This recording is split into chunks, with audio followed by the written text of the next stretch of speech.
ialah erti kelahiran Yesus. Maksud kelahiran Yesus. Mengapa Yesus harus lahir di dunia? Dan saya berikan tema untuk saya punya perkongsian hari ini ialah Good News of Great Joy. Yaitu berita baik yang lagi baik, berita baik yang sangat menggembirakan. Dan ini selalu dinyanyikan dalam kita punya lagu-lagu Christmas, kesukaan bagi dunia. Dan kita ada satu lagu, kita punya GBMKL dulu kita merekam lagu. Ya, kita ada album artis ya Jigo. Sukacita besar bagi segala bangsa, bagi semua bangsa. Penulis dia? Penulis dia kita punya rakan kita yaitu Mei. Yang ini bukan saya. Yang ini bukan saya. Saya punya lagu ialah Malaysia Penuh Kemuliaan. Ya, siapa yang tiada CD itu tidak tahu ada dijual lagi kan tidak. Tapi dia sangat luar biasa memberkati. Kami semua artis rekaman studio. Haleluya. Oke.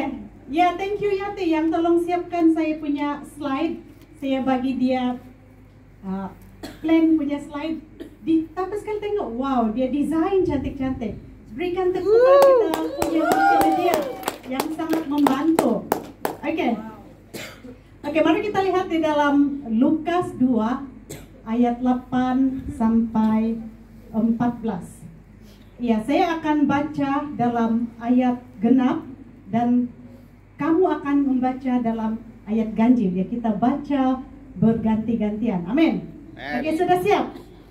Oke, 2, 3. Di daerah itu ada gembala-gembala yang tinggal di padang menjaga kawanan ternak mereka pada waktu malam. Tiba-tiba berdirilah seorang malaikat Tuhan di dekat mereka dan kemuliaan Tuhan bersinar meliputi mereka dan mereka sangat ketakutan. Lalu kata malaikat itu kepada mereka, jangan takut, sebab sesungguhnya aku memberitakan kepadamu kesukaan besar untuk seluruh bangsa. Hari ini telah lahir bagimu juru selamat, yaitu Kristus Tuhan di kota Daud, berkenan kepadanya. Dan inilah tandanya bagimu, kamu akan menjumpai seorang bayi dibungkus dengan lampin dan terbaring di dalam palungan. Dan Tiba-tiba tampaklah bersama-sama dengan malaikat itu sejumlah besar bala tentara surga yang memuji Allah. Katanya, kemuliaan bagi Allah di tempat yang maha tinggi, dan damai sejahtera di bumi di antara manusia yang berkenan kepadanya. Amin. Mari kita berdoa dahulu. Haleluya. Tuhan Bapa di surga, kami mengundang sekali lagi Roh Kudus-Mu Tuhan menyertai kami pada saat ini. Amen. Berikan kami Tuhan kefahaman, pengertian akan erti kelahiran-Mu di dunia ini Tuhan Yesus. Biar kedatangan-Mu di dunia Tuhan mengubahkan hati kami ya Tuhan, yang selama ini belum tahu akan maksud kelahiran-Mu. Biar pada hari ini Tuhan, Engkau berikan kefahaman bagi kami. Kenapa Engkau lahir di dunia dan kenapa Yesus harus jadi manusia. Biar itu Tuhan terus tertanam dalam hati dan pikiran kami ya Tuhan. Biar itu yang akan menjadi pegangan bagi kami ya Tuhan Yesus. Terima kasih Tuhan untuk saat ini. Biar Engkau Tuhan terus berbicara di tengah-tengah kami. Biar Engkau memakai hamba ini Tuhan.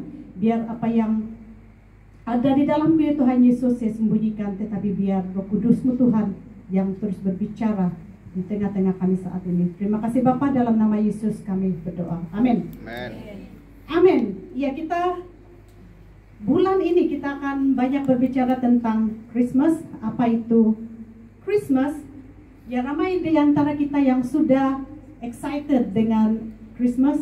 Cikgu semalam dia kata dia sudah bersihkan rumah dia. Dia nak pasang pokok Christmas. Ya, dia sudah berkobar-kobar. Setiap kita ada sesuatu tentang Christmas yang kita sukai. Ya, bukan yang Kristen saja yang excited dengan Christmas. Kalau kita pergi ke mall kan, akan berkumandang lagu-lagu Christmas. Mereka juga mau menyambut Christmas, walaupun mereka mengatakan Merry Xmas. Ya, kita sebagai Kristen jangan gunakan Xmas. X itu maksud dia no Christ. Tiada Tuhan di situ. Sebab itu mereka buka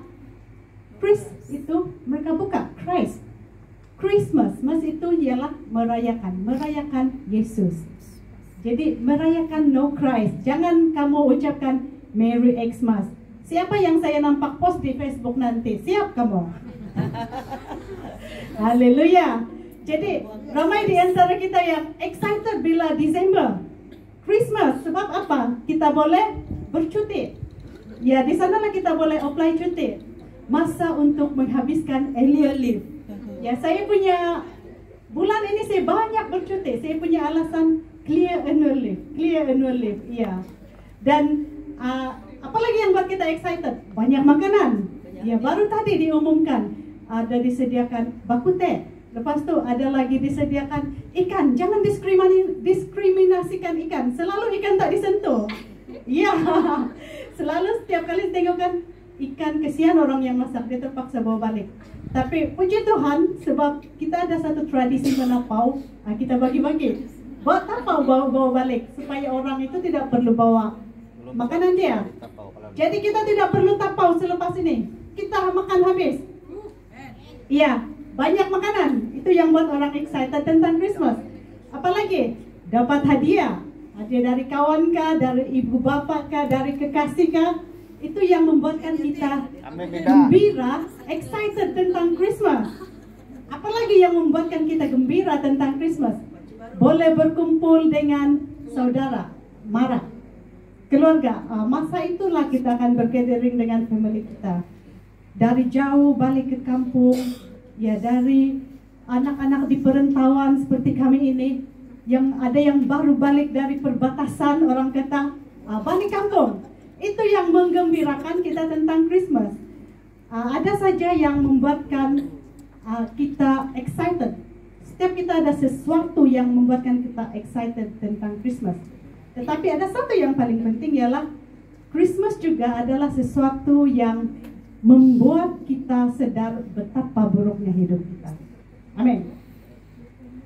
Siapa di sini yang kita sedar? Setiap kali Christmas kita akan sedar yang kita hidup di dalam kabar buruk. Mungkin ada di antara kita yang tahun ini ada yang mengalami sesuatu yang membuatkan kita rasa sangat down. Ataupun mungkin ada di antara kita yang mengalami krisis rumah tangga. Atau mungkin ada di antara kita yang baru kehilangan orang yang kita sayangi. Ya, dalam minggu ini saja kita mendengar dua berita tentang dua keluarga kita yang kehilangan orang yang paling dekat dengan mereka, keluarga mereka. Jadi, apakah pada musim-musim Christmas itu mereka masih memiliki rasa excited seperti kita? Saat mereka melihat orang lain begitu excited, pada saat yang sama ada juga orang yang menderita waktu di musim Christmas. Kenapa? Karena apabila mereka melihat orang lain gembira, mungkin mereka akan bertanya begini, khusus mereka yang di luar Tuhan, mungkin mereka akan berkata begini, apabila orang melihat, kenapa saya punya keluarga tidak seperti mereka? Kenapa saya punya anak tidak seperti anak orang lain? Kenapa saya sakit? Kenapa saya, why am I hopeless? Why am I pain? But everybody smile. Itu membuatkan dia rasa macam dia sangat-sangat menderita. Waktu kita post kita punya gambar-gambar di Facebook, ucapan Merry Christmas, ada orang-orang yang melihat gambar-gambar tersebut mengalami bukan seperti yang kita alami, dan mereka akan buat perbandingan dengan orang lain, dan ini yang akan membuatkan hidup mereka nampak sangat menderita. Jadi setiap kali Christmas ada orang yang gembira, tetapi ada juga orang yang menderita. Jadi hari ini ya kita mau belajar bahwa kita hanya tahu kabar baik itu kalau kita sadar kita hidup di dalam kabar buruk. Jadi hari ini saya mau membawa kabar baik untuk kita semua. Ya, bagi saudara yang berkata, I am in pain. Ada berita baik untuk Anda hari ini. Good news of great joy to you. Ada berita baik untuk Anda. Kalau ada yang menghadapi berita buruk saat ini, hari ini kita akan belajar ada berita baik. Apa itu berita baik? itulah kabar baik, yaitu Christmas.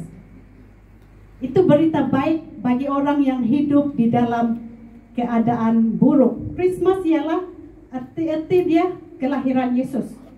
Christmas ialah kabar baik. Jadi kenapa Christmas itu kita katakan kabar baik? Ya, Christmas itu ialah kabar baik. Kenapa ia dikatakan kabar baik? Karena kita semua tahu kan maksud Christmas ialah kita merayakan hari jadi seseorang, ataupun kalau dalam bahasa Indonesia ulang tahun. Ya, kita menyambut ulang tahun seseorang. Bukan hari jadi saya, bukan hari jadi kamu, tetapi hari jadi siapa? Yesus. Hari kelahiran Yesus. Walaupun kita beli hadiah untuk diri kita sendiri ataupun untuk orang lain, tetapi kita bukan merayakan hari jadi orang lain, tetapi kita merayakan hari jadi Yesus. Jadi ketika Yesus lahir ke dunia, ya kita mau refer kepada Alkitab. Ketika Yesus lahir ke dunia, tiada seorang pun yang tahu kecuali Maria dan Yusuf. Hanya mereka yang tahu bila Yesus lahir, bila malaikat Gabriel datang kepada Maria dan menyatakan, kamu akan mengandung dan melahirkan seorang anak laki-laki, dan kamu akan menamakan dia Immanuel, dia akan menjadi juru selamat. Hanya Maria dan Yusuf yang tahu, orang lain tidak tahu. Tetapi Tuhan melakukan satu rencana supaya kelahiran Yesus itu diketahui ramai orang dan dirayakan oleh seluruh dunia, supaya disambut oleh ramai orang. Jadi Tuhan mau memberitahu seluruh dunia akan kelahiran anaknya. Lalu Tuhan melakukan seperti ini. Ya, seluruh surga sudah tahu akan kelahiran Yesus. Di surga orang tahu akan kelahiran Yesus, kedatangan Yesus ke dunia. Jadi seluruh surga itu menunggu bila saat itu, bila tibanya masa yang tepat itu untuk Yesus datang ke dunia. Dia akan menjadi bayi. Jadi kita imagine beginilah. Tuhan berkata kepada malaikat yang pembawa berita. Ya, kita tahu malaikat pembawa berita itu ialah malaikat Gabriel. Oke, malaikat Gabriel. Inilah saatnya kita harus memberitakan kelahiran anakku. Kita imagine beginilah, Tuhan mengatakan kepada malaikat tersebut. Lepas itu malaikat itu akan menjawab, yes, ya Tuhan, saya akan bawa kabar gembira itu. Kemana saya harus bawa kabar gembira itu? Apakah saya harus pergi ke istana? Apakah saya harus pergi ke Herodes? Ataupun saya pergi ke Kaisar? Tetapi Tuhan berkata, malaikat, saya mau kamu bawa berita ini kepada siapa? Saya mau kamu pergi ke Bethlehem, kamu bawa berita ini kepada gembala. Ya, kenapa gembala?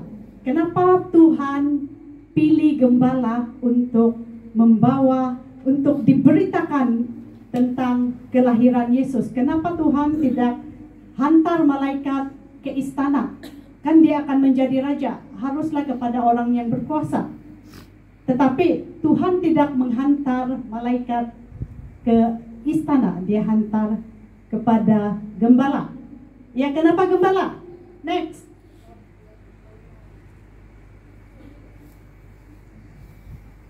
Oke, mari kita lihat ayat dia dulu, ayat 8.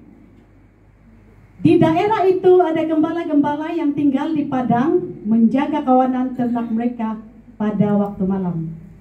Oke, hari ini saya tidak ada poin 1, poin 2, poin 3. Saya akan menceritakan Christmas, arti kelahiran Yesus melalui ayat-ayat yang diberikan. Kenapa gembala?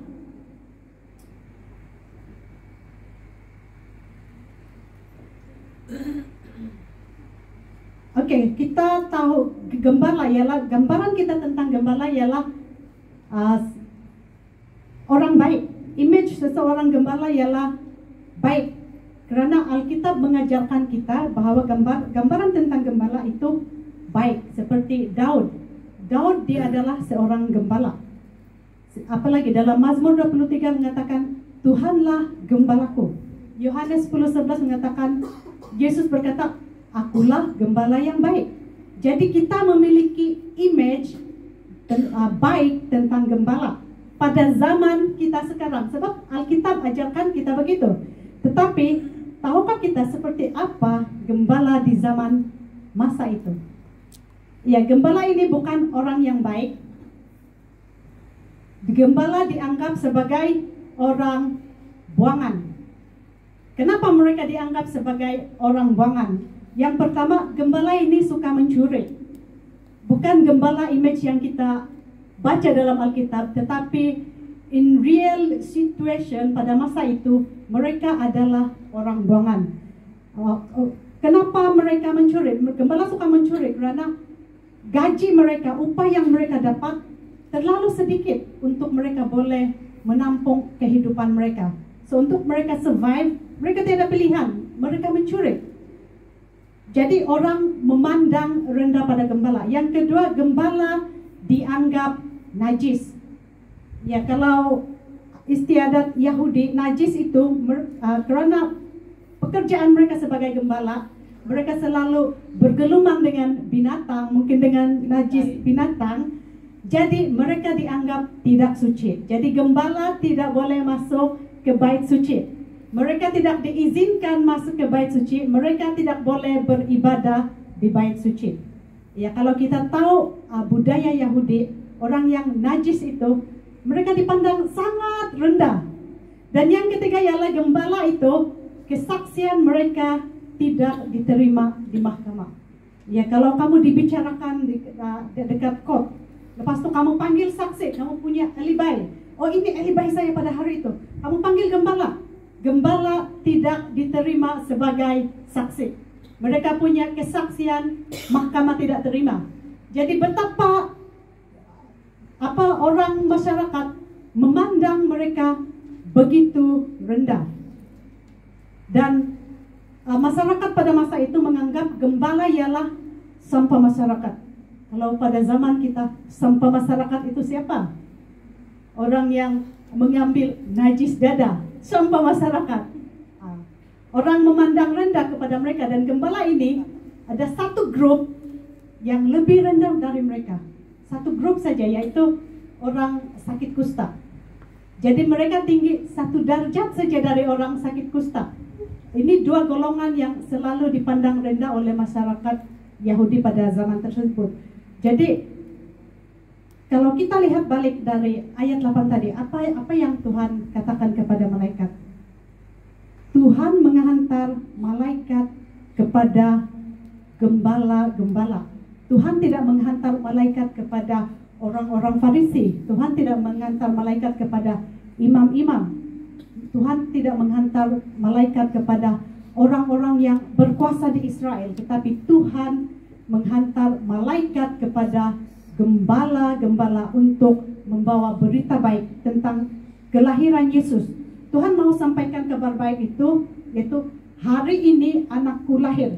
Tuhan cari gembala. Tuhan cari orang-orang buangan yang dipandang rendah oleh masyarakat, yang dibuang oleh masyarakat. Tuhan cari itu. Jadi kalau Anda tahu, kalau kamu merasakan kamu ini orang buangan, kita bukan orang buangan, tetapi kalau ada perasaan kamu yang orang memandang rendah dengan kamu, ingat, kamu ada kabar baik. Tuhan mencari kamu. Tuhan menghantar malaikatnya kepada kamu untuk bawa berita baik, yaitu kelahiran Yesus. Amin. Jadi, oke, kita lihat yang ayat yang kedua. Tiba-tiba berdirilah seorang malaikat Tuhan di dekat mereka, dan kemuliaan Tuhan bersinar meliputi mereka, dan mereka sangat ketakutan. Ya, setelah malaikat itu berjumpa dengan gembala tersebut, tiba-tiba malaikat Tuhan datang, dan berdirilah seorang malaikat Tuhan di dekat mereka, dan kemuliaan Tuhan bersinar meliputi mereka. Dan apa yang terjadi bila kemuliaan Tuhan muncul? Apa yang terjadi ialah para gembala menjadi ketakutan. Mereka sangat takut. Kenapa mereka takut? Karena bila kemuliaan Tuhan itu muncul, mereka ingat mereka akan mati. Ya, kita tahu Alkitab mengajarkan kita setiap kali kita berjumpa dengan kemuliaan Tuhan, ini yang terjadi. Kita akan penuh ketakutan. Kenapa kita menjadi takut? Karena kemuliaan Tuhan menunjukkan kepada kita siapa kita sebenarnya. Kita adalah orang yang berdosa, kita jauh dari kemuliaan Tuhan, kita tidak layak di hadapan Tuhan. Sebab Tuhan itu sangat kudus dan sangat mulia. Kita orang yang berdosa. Jadi bila kita berhadapan dengan kemuliaan Tuhan, kita menjadi rasa takut. Kita sangat jauh dari Tuhan. Ya, saya mau bagi satu ilustrasi macam mana saya mau explain tentang kemuliaan Tuhan. Perbandingan kemuliaan Tuhan dengan diri saya. Ya, ketika Noah masih kecil, ya waktu itu dia baru umur 3 tahun. Dia jumpa duit shilling 10 sen. Lepas itu dia kata, "Jom mami kita beli durian." Durian dia ajak. Lepas itu, "Oh ada duit?" "Ada." Dia kata, "Tengok. Ini," dia kata, "saya tengok 10 sen." Bila saya tengok 10 sen, bagi saya 10 sen itu langsung tidak ada nilainya. Durian grade yang paling rendah pun tidak boleh beli. Tetapi bagi anak kecil, duit 10 sen itu sangat besar bagi dia. Sebab dia berumur 3 tahun. Dia belum memahami betapa besarnya nilai duit tersebut. Jadi kalau saya bandingkan dengan Noah, dia ada 10 sen. Mungkin dalam dompet saya ada 100. Saya lebih kaya dari dia. Sebab saya ada 100 ringgit. Dia cuma ada 10 sen. Saya ada 100, saya boleh beli sebiji musangking. Sebiji saja. Tapi saya masih rasa saya lebih kaya dari dia. Tetapi kalau saya bandingkan dompet saya dengan Noah, duit saya lagi banyak. Saya lebih kaya. Sebab saya membandingkan diri saya dengan anak kecil yang belum faham apa itu duit. Duit 10 sen, jom beli durian, dia cakap. Tetapi baru-baru ini kami ada satu kawan, kenalan kami, orang asli. Dia mau beli Hilux, ya 4x4. Lepas itu dia tanya, "Jude, boleh tak tolong carikan saya kereta? Saya mau beli Hilux," dia kata. Dia nak angkat dia punya durian. Dan Jude cari dan terjumpalah kereta itu yang nak dibeli. Itu Hilux yang single cab. Lepas tu mereka pun pergilah beli dengan orang itu. Lepas tu kamu tahu bagaimana dia bayar? Cash. Dia bayar cash 60.000. Satu beg dia bawa. Sampai orang yang nak jual itu pun terkejut. Dia kata, "Saya tidak pernah nampak 60.000 cash di hadapan mata saya." Dia sangat terkejut. Dia kata, "Hah? Bayar cash?" Dia kata. Jadi kalau saya bandingkan diri saya dengan Noah, yang dia ada 10 sen untuk beli durian, saya sangat kaya sebab saya banyak duit dari dia. Tetapi bila saya bandingkan diri saya dengan orang itu, dia beli kereta 60.000 cash. Saya beli kereta 9 tahun loan dekat bank. Jadi saya merasakan diri saya sangat pokai di hadapan orang itu. Sebab dia bawa satu bag, bayar cash. Nah, ambil kau, cash 60.000. Jadi begitulah ilustrasi tentang kemuliaan Tuhan. Kalau kita merasakan diri kita ini sangat baik, kita melihat orang berdosa, saya ini orang baik. Iya, kita melihat orang itu, dia peminum, dia pemabuk, dia mungkin merokok. Tak mau kawin dengan dia. Dia perokok, dia orang berdosa. Kita sangat merasakan diri kita ini sangat baik. Tetapi bila kemuliaan Tuhan itu muncul, bila kemuliaan Tuhan itu ada di hadapan kita, kita sama-sama pokai seperti anak 3 tahun. Kita tidak apa-apa. I am nothing bila kemuliaan Tuhan ada di hadapan saya. Sebab kita tahu situasi kita bagaimana. Kita tidak boleh menjadi kudus kalau bukan Yesus yang menguduskan kita. Kita tidak boleh menyelamatkan diri kita sendiri kalau Yesus tidak lahir di dunia untuk selamatkan kita. Jadi itulah kemuliaan Tuhan. Kalau kita pikir kita ini orang baik, kita bandingkan hidup kita dengan orang lain. Tapi namun ketika kemuliaan Tuhan itu muncul, kekudusan Tuhan itu muncul, kita sadar bahwa kita tetap orang yang berdosa. Kita adalah orang berdosa. Tanpa berita baik dari Tuhan, I am nothing. Kita tidak ada apa-apa. Sebab itu para gembala itu ketakutan, karena gembala itu tahu situasi mereka. Mereka ialah orang buangan yang suka mencuri. Bila Tuhan itu datang, malaikat datang, kemuliaan Tuhan muncul, mereka menjadi takut. Namun apa yang terjadi waktu gembala itu mereka dalam ketakutan? Ya, kita lihat ayat seterusnya. Apa respon dari malaikat tersebut? Ayat 10. Lalu kata malaikat itu kepada mereka, jangan takut, sebab sesungguhnya aku memberitakan kepadamu kesukaan besar untuk seluruh bangsa. Ya, di sini saya highlight, malaikat itu berkata, jangan takut. Saya bawa berita yang menggembirakan kamu. Saya bukan membawa hukuman untuk kamu, tetapi saya bawa berita gembira. Walaupun kamu orang berdosa, walaupun kamu orang buangan, walaupun kamu tidak suci, walaupun kamu tidak layak masuk ke gereja, hari ini saya bawa berita baik. Jangan takut. Itu yang dikatakan oleh gembala. Ya, kita lihat di dalam ayat seterusnya. Dalam bahasa Inggris, do not be afraid. I bring you good news that will cause great joy. Kalau kita baca dalam bahasa Inggris, dia punya ayat itu lebih tepat. Saya membawa berita baik, good news. Ya, kalau dalam bahasa Yunani dia disebut euangelion, yang bermaksud dalam bahasa Inggris ialah good news, gospel. Ya, dari perkataan inilah dipanggil gospel. Dari perkataan inilah euangelion dipanggil Injil. Jadi good news, gospel atau Injil, itulah berita baik. Kelahiran Yesus ke dunia adalah Injil, ialah gospel. Ya, jadi malaikat itu berkata, jangan takut. Saya tahu kamu ini orang berdosa, tetapi saya bukan membawa penghukuman, tetapi saya datang membawa berita baik. I bring you good news, the gospel of great joy. Itu yang disampaikan oleh malaikat. Oke, apa maksud itu gospel? Mari kita lihat ayat seterusnya. Apa yang dikatakan tentang gospel dekat sini? Lukas 2 ayat 11. Hari ini telah lahir bagimu juru selamat, Kristus Tuhan di kota Daud. Hari ini. Ya, apa yang dimaksudkan dengan tentang hari ini dekat sini? Kalau di dalam bahasa Inggris, for unto you is born this day in the city of David. For unto you. Maksud di sini, you itu siapa? For unto whom?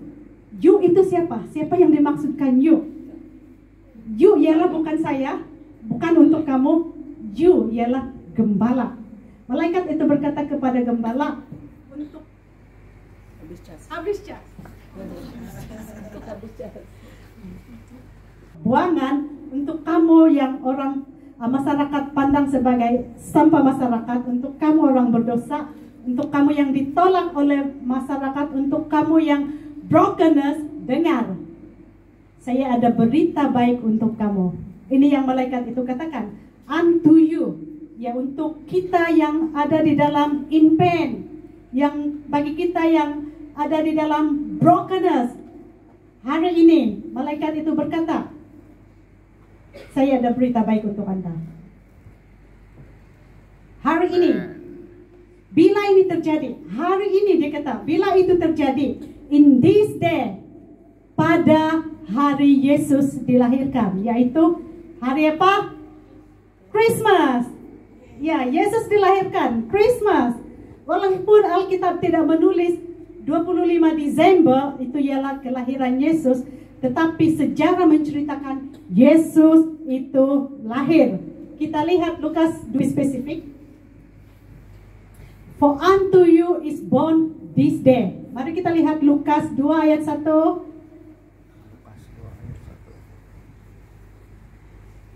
Pada waktu itu Kaisar Agustus mengeluarkan suatu perintah menyuruh mendaftarkan semua orang di seluruh dunia.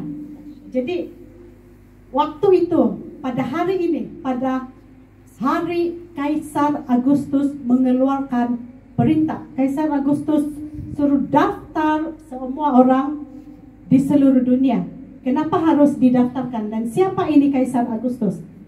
Siapa tahu sejarah? Siapa suka sejarah? Ya, saya zaman dulu sejarah saya waktu SPM sangkut juga, tidak fail, tapi tidak memuaskan. Dan saya sangat tidak suka sejarah sebab banyak mengingat tentang fakta dan tahun-tahun. Tetapi sejak kita mengkaji Alkitab, saya menjadi tersuka dengan sejarah. Jadi saya berikan kamu pelajaran sejarah pada hari ini, fakta tentang sejarah yaitu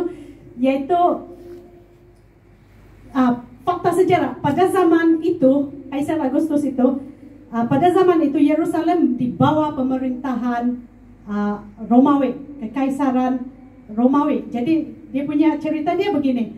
Ada seorang yang bernama Julius Caesar. Dia ialah general yang sangat kuat. Dan Julius Caesar, dia ialah general Romawi. Dan dia telah menakluk pemerintahan Yunani. Kita ada belajar peradaban dunia, tamadun Yunani, tamadun Romawi.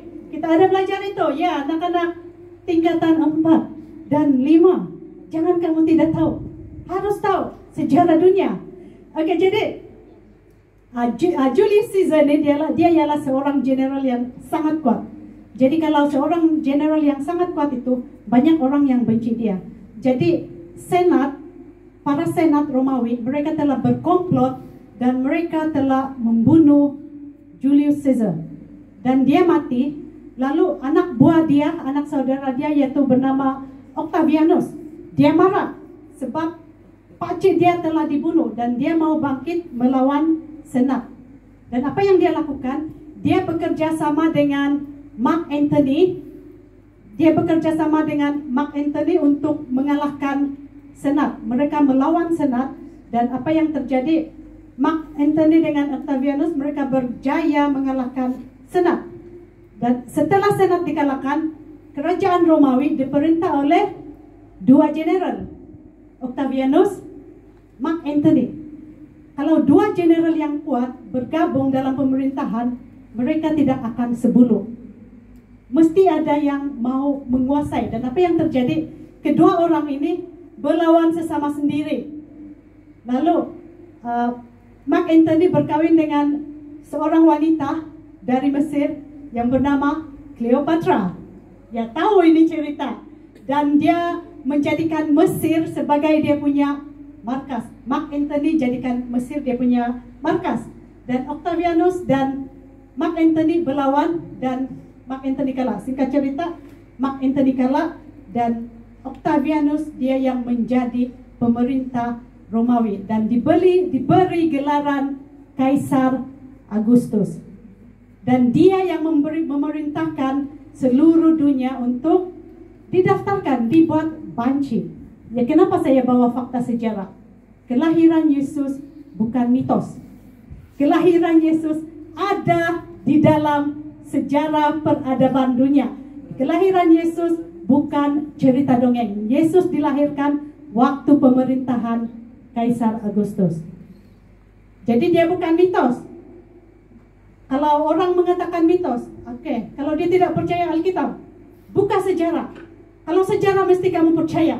Orang selalu begitu, dia akan lihat fakta dia. Jadi itu yang terjadi. Yesus lahir ketika pemerintahan Kaisar Agustus. Yesus lahir di mana? Di Bethlehem, di kota Bethlehem. Jadi Maria dengan Yusuf waktu mendengar berita untuk semua bangsa harus dibanci, harus didaftarkan, harus disensus. Mereka terpaksa balik ke tanah tempat lahir mereka, tanah tumpah darah mereka di Bethlehem.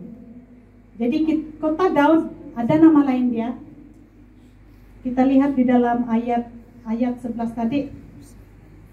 Pada waktu itu, ini ayat 2, tadi ayat 11. Hari ini telah lahir bagimu juru selamat, yaitu Kristus Tuhan di kota Daud. Hari ini yang dimaksudkan dalam Lukas 2 ayat 11 tadi ialah pada hari pemerintahan Kaisar Agustus. Juru selamat kita Yesus lahir di kota Daud. Di mana kota Daud? Di Bethlehem.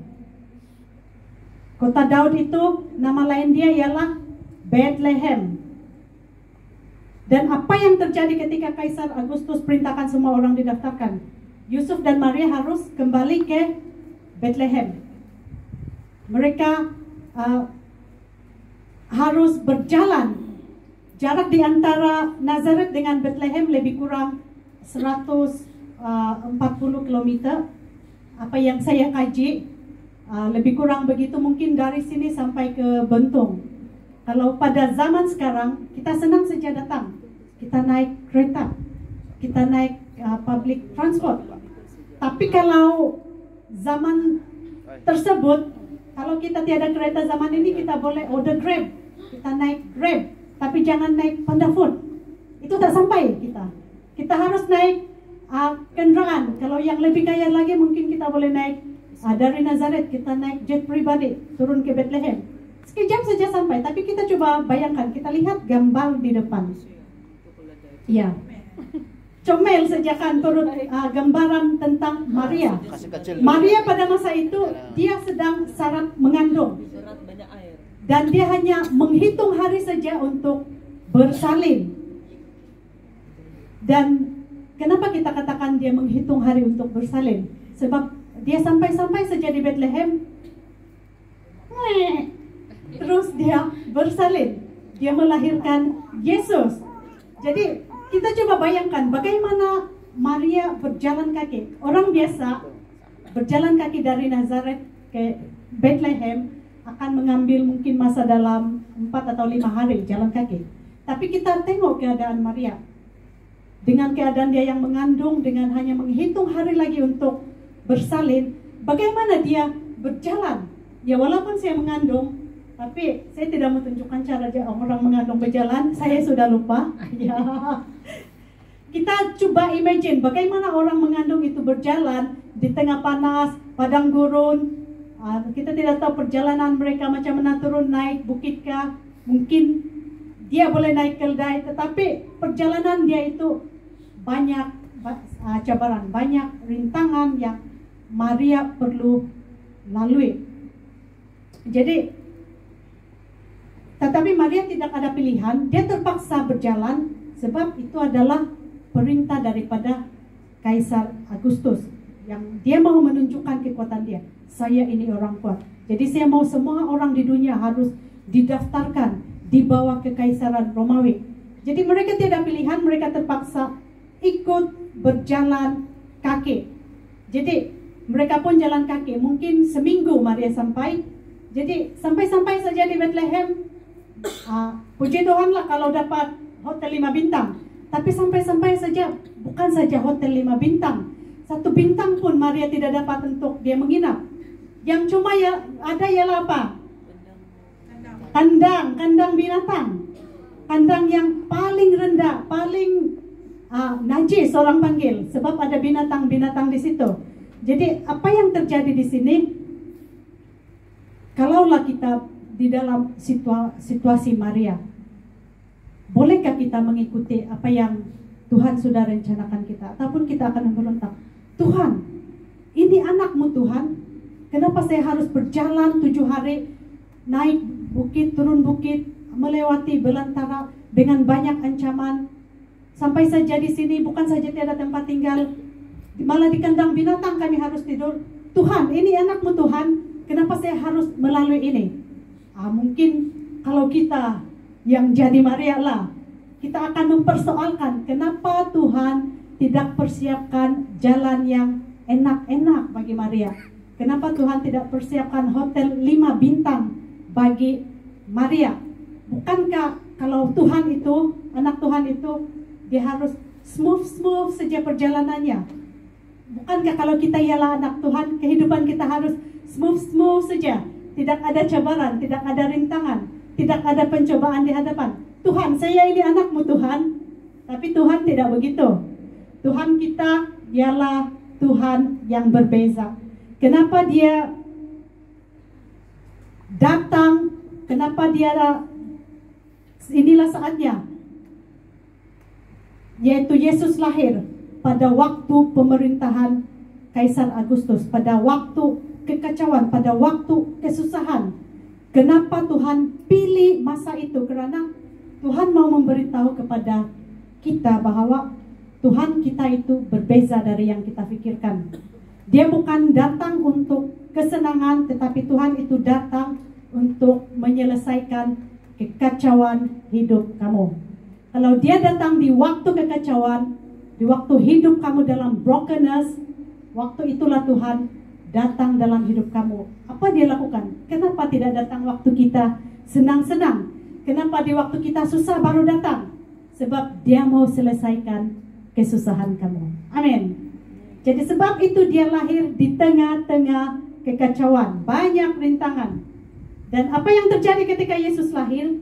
Dia diberi julukan ataupun gelaran Juru Selamat. Hari ini telah lahir di kota Daud. Dan waktu dia lahir, Yesus diberi gelaran sebagai Juru Selamat, Savior. Jadi Yesus itu, arti kelahiran Yesus itu, dia datang membawa satu misi, yaitu misi penyelamatan. Yesus datang bukan untuk suka-suka datang, saya mau meninjau dunia, jadi saya mau menjelma jadi manusia. Suka-suka datang, macam saya sekarang, saya mau habiskan saya punya annual leave, saya apply cuti, suka-suka cuti. Yesus tidak suka-suka datang, dia datang membawa misi penyelamatan. Dia datang sebagai hero. Ya, siapa di sini yang suka K-drama? Ada yang suka K-drama? Ya, baru-baru ini saya melihat satu cerita K-drama yang orang letakkan dia punya hashtag CLOY, Crash Landing on You. Ya, dia punya cerita menarik. Oh, ini kaki K-drama. Dia punya cerita begini, ada seorang lelaki tuh kekasih dia orang lelaki Korea Utara, perempuan Korea Selatan, dan kekasih dia yang Korea Selatan itu akan menghadapi satu bahaya, ada orang yang mau datang bunuh dia, dan yang Korea Utara ini dia mengetahui kekasih dia akan dibunuh, lalu dia datang ke Korea Selatan menjadi hero, menyelamatkan kekasih perempuan dia itu. Seperti itu juga Yesus. Kita di dalam bahaya, ancaman bahaya tentang dosa-dosa yang kita lakukan. Akibat dosa ialah maut. Upah dosa ialah maut. Tuhan tidak mau kita dibinasakan oleh maut. So, apa yang Tuhan lakukan? Dia datang menjadi hero. Kalau dalam CLOY dia katakan Crash Landing on You. Yesus mengatakan Gospel landing on you. Amin. Jadi Yesus datang sebagai hero penyelamat kita. Dan yang kedua ialah Yesus datang sebagai Kristus. Dalam bahasa Ibrani dipanggil Mesias, yang bermaksud yang diurapi. Yang diurapi maksudnya Mesias adalah orang yang dipilih Tuhan, dan Mesias ini adalah pribadi yang ditunggu-tunggu oleh orang Israel. Mereka menunggu dia. Kenapa mereka tunggu dia? Untuk menggenapi janji-janji Tuhan kepada bangsa Israel. Ya, jadi kita harus mendoakan Israel, sebab ramai lagi yang mereka masih menunggu Mesias, yang sebenarnya Mesias pun sudah datang. Jadi kita terus mendoakan mereka supaya Mesias itu, gospel itu landing on orang Israel yang masih menunggu dia, biar mereka mendapat pengertian. Dan yang ketiga, ketika Yesus lahir, dia diberi gelaran. Yang pertama Juru Selamat, yang kedua ialah Mesias, yang ketiga ialah Tuhan sendiri, the Lord, yang datang di hari apa? Yang lahir di hari apa? Di hari Christmas. Yang lahir di hari Christmas ialah bukan manusia, tetapi Tuhan sendiri, Yesus sendiri. Dia ialah Tuhan. Pada mulanya adalah firman. Firman itu bersama dengan Allah. Dan firman itu menjadi manusia. Diam di antara kita. Apalagi lagu tuh?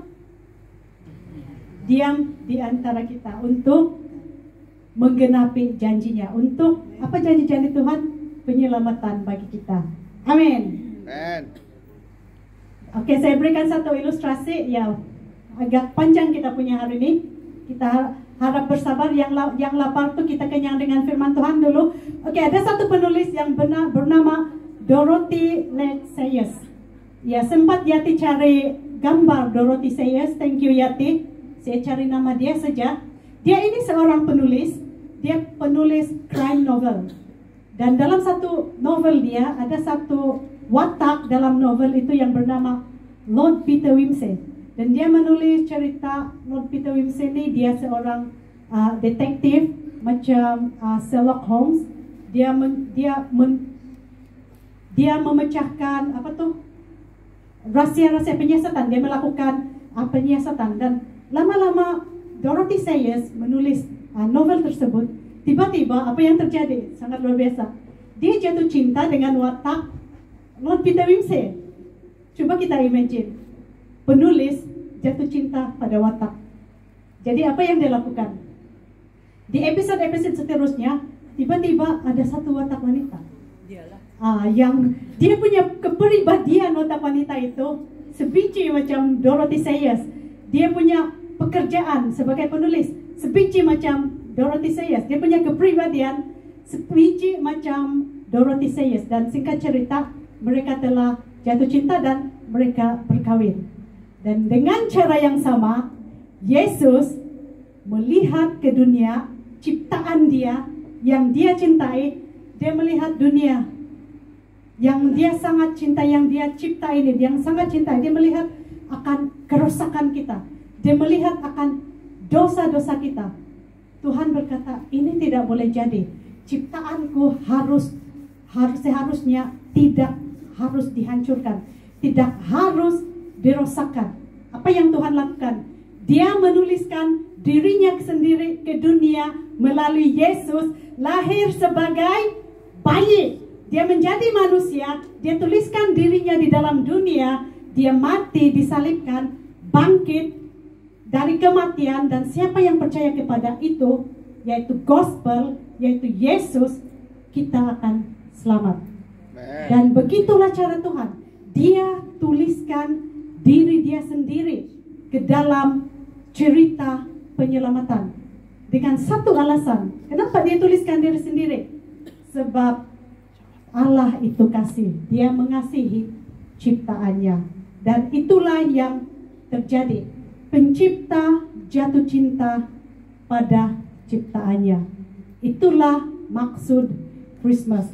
Kenapa Yesus harus lahir? Inilah artinya Christmas. Christmas berarti Tuhan melihat ke dunia yang Ia ciptakan dan melihat akan kekacauan dan kerosakan yang kita alami. Lalu Tuhan menuliskan dirinya sendiri ke dunia. Dia menjelma jadi bayi, lahir menjadi manusia, dia disalibkan, dia mati, dan dia bangkit untuk menebus dosa kita. Inilah maksud Christmas. Amin. Oke, dengan cepat kita masuk ke ayat 12. Dan inilah tandanya bagimu, kamu akan menjumpai seorang bayi dibungkus dengan lampin dan terbaring di dalam palungan. Kenapa Tuhan pilih palungan? Kenapa Tuhan tidak pilih istana tilam yang empuk? Ya, seperti dari awal kita tahu, kandang binatang itu sangat kotor, sangat hina, najis. Tapi kenapa Tuhan masih pilih palungan? Palungan ialah tempat makan binatang. Kenapa lahir di palungan? Karena walaupun Yesus ini, Tuhan ini, Tuhan yang penuh dengan kuasa, tetapi dia adalah Tuhan yang lemah lembut. Tuhan mau menunjukkan yang dia itu Tuhan yang berbeza daripada yang kita pikirkan. Dia penuh kuasa tetapi dia lemah lembut. Dia maha tahu. tetapi rendah hati. Walaupun kita banyak pengetahuan, contoh ataupun teladan yang Tuhan berikan, jangan kita sombong.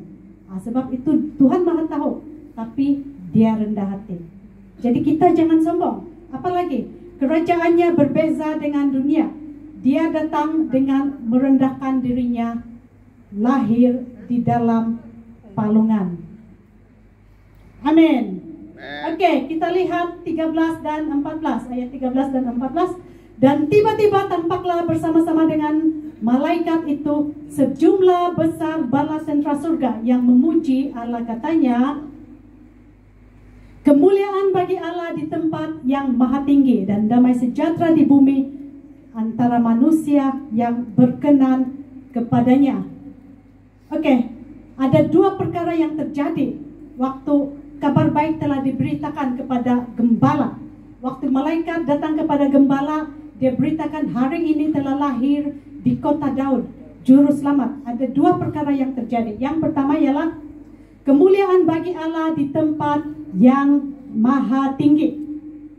Maksudnya di sini ketika malaikat bawa berita itu kepada gembala, setelah malaikat selesai mengatakan berita baik itu tentang kelahiran Yesus itu kepada gembala, apa yang terjadi? Malaikat muncul meresponi apa? Meresponi berita baik tersebut, meresponi Injil tersebut. Kemuliaan Allah. Kenapa 14? Oh, paham. Dia punya poin. Kemuliaan bagi Allah di tempat maha tinggi, yaitu hanya perlukan satu malaikat untuk bawa berita baik kepada gembala. Tetapi malaikat satu bala tentera dari surga meresponi berita baik tersebut. Apa yang dikatakan di dalam ayat 13? Tiba-tiba tampaklah bersama-sama dengan malaikat itu sejumlah besar bala tentera surga memuji Allah. Katanya, apa yang dikatakan? Kemuliaan bagi Allah di tempat yang maha tinggi. Satu pasukan bala tentera meresponi kabar baik itu. Hari ini di kota Daud lahirlah juru selamat Anda. Dan malaikat Tuhan memuji, memuliakan Tuhan. Malaikat surga, bala tentera surga memberikan kemuliaan bagi Tuhan. Ini perkara pertama yang terjadi. Yang pertama, Tuhan dimuliakan di tempat tinggi. Dan yang kedua,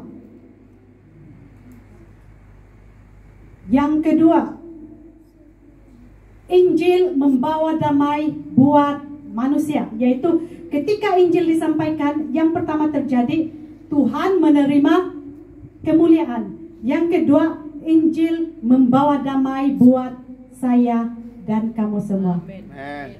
Ayat 14 yang terakhir itu, dan damai sejahtera di bumi di antara manusia yang berkenan kepadanya. Apa yang dimaksudkan di sini? Ya, damai sejahtera ini bukan milik semua orang. Kalau kita lihat dari ayat yang terakhir, di antara manusia yang berkenan kepada Tuhan. Ya, bagaimana kita harus hidup berkenan dengan Tuhan? Ya, kita melakukan apa yang Tuhan kehendaki.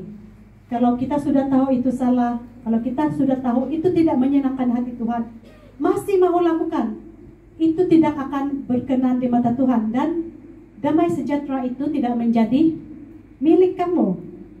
Jadi damai sejahtera ini bukan milik semua orang, tetapi damai sejahtera hanya dimiliki oleh orang yang berkenan kepada Tuhan.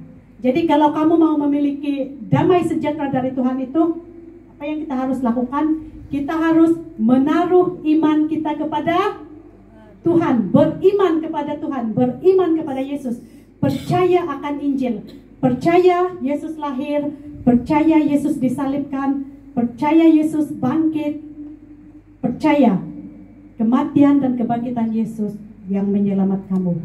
Itulah Injil, itulah gospel, itulah berita baik yang Tuhan ingin sampaikan di hari Christmas. Jadi ketika kita meletakkan iman kita kepada Tuhan, kita menjadi berkenan di hadapan Tuhan. Amin. Jadi kalau hari ini, kalau ada yang sesiapa belum menaruh iman kamu kepada Yesus, ya, satu berita baik, good news of great joy to you. Satu jemputan untuk Anda, terima Yesus sebagai juru selamat. Kalau yang belum pernah mengucapkan, terima Yesus hari ini, terima Yesus, accept the good news. Jangan biarkan good news itu berlalu begitu saja, tapi itulah peluang kamu untuk hidup berkenan di hadapan Tuhan. Jadi berita baik itu hanya akan menjadi berita baik ketika kita mau menerima Yesus sebagai apa? Tuhan dan Juru Selamat. Amin. Oke, dan kesimpulannya, ketika kita menerima berita baik tersebut, 3 hal yang akan terjadi. Yang pertama ialah kamu akan menerima damai sejahtera. Ya, kita masalah utama kita ialah kita hidup dalam dosa. Kita lahir dalam dosa. Dosa warisan dari Adam dan Hawa. Jadi kita cenderung untuk melakukan dosa. Kalau di luar Kristus, mereka selalu mengatakan, mengajarkan, bunuh orang kafir. Bunuh orang kafir. Mereka izinkan untuk bunuh orang kafir. Kenapa? Karena mereka cenderung melakukan dosa. Sebab manusia lahir dari dosa. Jadi bila kita ada Kristus, Tuhan telah memperdamaikan kita. Sebab itu kita sentiasa mengatakan anak kecil, kita tidak perlu ajar untuk berbohong. Dia otomatis tahu untuk berbohong. Sebab kita lahir dalam kedagingan. Kita lahir dalam dosa. Jadi manusia cenderung melakukan dosa. Itu realiti dia. Jadi apa yang terjadi bila kita terima Yesus, kita akan menerima damai sejahtera. Jadi kabar baik Tuhan sendiri ialah Tuhan datang untuk memperdamaikan kita dengan Tuhan. Dan yang kedua ialah kita dikuduskan, tidak bercela dan tidak bercacat. Ketika kita terima Yesus, yang pertama tadi kita diperdamaikan dengan Bapa. Yang kedua, kita dikuduskan, kita tidak bercela dan tidak bercacat. Karena perbuatan Kristus yang betapa berdosanya kita, apa yang Yesus lakukan, dia datang sebagai hero untuk selamatkan. Dia tebus kita. Bagaimana dia lakukan? Dengan membawa dosa kita ke atas salib. Perbuatan Yesus itu menguduskan kita, membuatkan kita tidak cacat lagi, tidak bercela lagi. Jadi kita tidak bercela di mata Tuhan pada hari kita terima Yesus dan sampai selamanya. Amin. Dan yang terakhir ialah apa yang Tuhan lakukan, apa yang terjadi kepada kita kalau kita menerima berita baik, terima Yesus. Ada damai sejahtera dengan orang lain. Roma 12:18. Sedapat-dapatnya, kalau hal itu bergantung padamu, hiduplah dalam perdamaian dengan semua orang. Ini Rasul Paulus berkata, selagi kamu mampu, hiduplah damai sejahtera dengan orang. Ya, selagi kamu mampu, janganlah memusuhi orang. Selagi kamu mampu mengampuni, ampunilah orang lain. Walaupun dia tidak mau mengampuni kamu, ampuni dia. Jadi kita memiliki pengampunan. Kita memiliki perasaan untuk mau mengampuni. Kita tidak akan mengajarkan anak-anak kita bunuh orang kafir. Tetapi kita akan mengajarkan anak-anak kita kasihilah musuhmu. Kita memiliki kecenderungan untuk mau mengampuni. Kenapa itu terjadi? Karena Kristus ada di dalam kita. Kalau Kristus mengampuni kita, kita juga harus mengampuni orang lain. Amin? Amin. Jadi inilah arti kelahiran Yesus.